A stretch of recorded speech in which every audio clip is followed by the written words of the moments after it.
Some white women are dangerous as fuck to black boys in the public school system, and they should never, ever be allowed to teach them.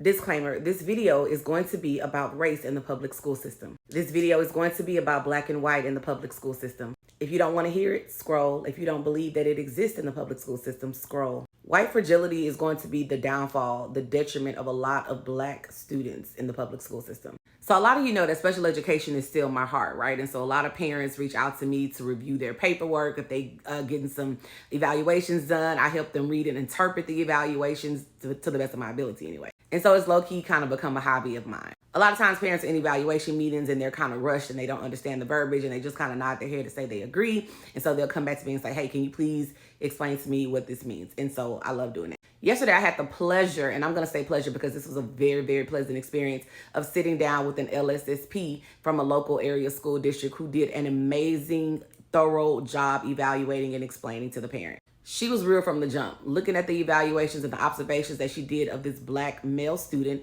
in his morning classes and some of his afternoon classes, so she could get a good picture of how that student, responded to different teachers and how their behavior was in the morning versus the afternoon. And the student was being evaluated for OHI, ADHD, anxiety. Charts were detailed as hell. The notes were detailed as hell. She did an amazing job. And without going into super detail, and I can later if y'all want me to go on like a longer video and talk about it, I would love to because I love doing this shit. But she was like, hey, I'm gonna just basically keep it a buck. I did notice a pattern in the two white women's classrooms that this child was in versus when he was with the white man, black man coach and the black women. Very few incidents of off-task behavior, lots of engagement, lots of participation, minimal horseplay, blah, blah. The clash with the two white women, there was a lot of redirecting the whole entire class. There was a lot of off-task behavior with the entire class because y'all know the LSSPs go in and observe not only the kid, but how the other kids are too, so they can, compare. Notice that there was a big difference between the classroom management of these teachers and how other students responded to them versus how they responded to the other students. And I appreciate that because when you are going back and looking at all of those rating scales, you get to get a good glimpse of the teacher too. Like, I wonder why you rated this kid this way in all of these areas. And then I come observe your classroom and then I'm like, interesting. So one of the questions on the rating scale, I guess, that the teacher was asked about, does the kid bully other kids, blah, blah, blah. I think her response was almost always or always. Thank the universe, again, that this LSSP had already sat down with this kid a couple of times, had conversations with this kid a couple of times and was like, bully? That's weird. Let me ask a follow-up question. Her reasoning for that was, you know what? I'm a mom, and if somebody said that about my kid, I would want to know what's up so that I can address it with my kid. I'm a mom too, so I'm like, hell yeah, I understand.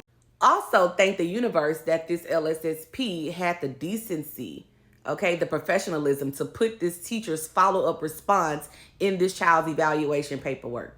Bullying. He has made comments to his peers throughout the school year referencing a small incident of receiving detention for breaking a rule in my class. It is done within the context of conversations meant to get a reaction from me. The conversations aren't just him. It is to the point that if it was directed at another student, I would definitely address it as bullying. When asked about defying people in authority, the teacher marked almost always. The LSSP asked a follow-up question. Defies people in authority.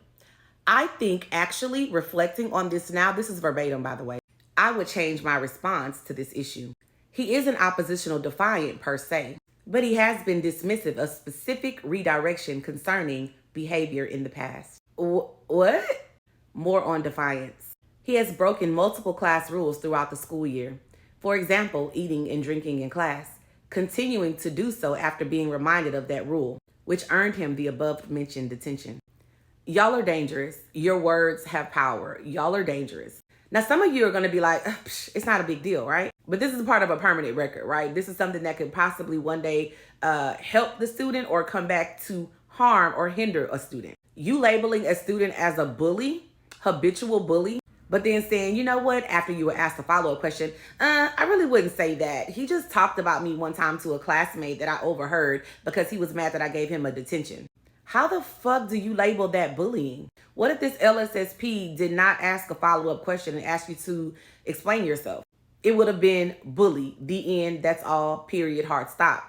Oppositional defiance, habitual rule breaker, eating in class. Eating in class? What is up with some of y'all in this eating in class shit anyway? Why would you even put that on the kid's permanent record? Why would you even put that as a complaint in the kid's permanent file? Some of y'all are mentally unstable. I'm still so perplexed on how you took something about a child and made it about yourself, made it about your feelings and your response to a child's words. A child that wasn't even talking to you according to you.